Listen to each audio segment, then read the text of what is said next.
रहीम अस्सलाम वालेकुम नाज़रीन, उम्मीद करता हूँ आप तमाम माँ बाप खैरियत से होंगे।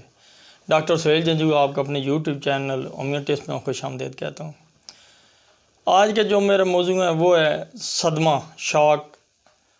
अगर किसी को हो जाए उसमें से वो सफ़र करे तो उसके लिए होम्योपैथी में क्या दवाएँ, तो वो सदमा मोहब्बत की नाकामी की सूरत में हो सकता है, किसी की मौत की सूरत में, जुदाई की सूरत में, जुल्म ज़्यादती की सूरत में, कारोबारी नुकसान हो सकता है, जॉब का नुकसान हो सकता है, कोई भी रीज़न हो, किसी किस्म का सदमा हो तो मरीज़ को उससे निकालने के लिए होम्योपैथी में ज़बरदस्त दवाएं हैं। उस जो पहली दवाई है टॉप ऑफ द लिस्ट सदमे से निकालने के लिए, उसका नाम है एग्नेशिया। एग्नेशिया 30 आपने मरीज़ को दिन में 3 दफ़ा देनी है। और अगर सदमे की बहुत ज़्यादा शिद्दत है, कोई करीबी अजीज़ फौत हो गया और ख़वातीन, बच्चियाँ, जवान जिनको गश पड़ जाता है सदमे की वजह से, तो उनके लिए भी ये दवाई किसी नेमत से कम नहीं है।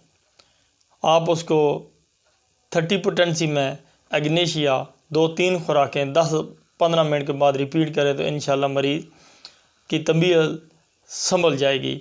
और इसको दिन में 3 दफ़ा उस वक्त तक इस्तेमाल करनी है जब तक मुकम्मल शफा याबी नहीं होती।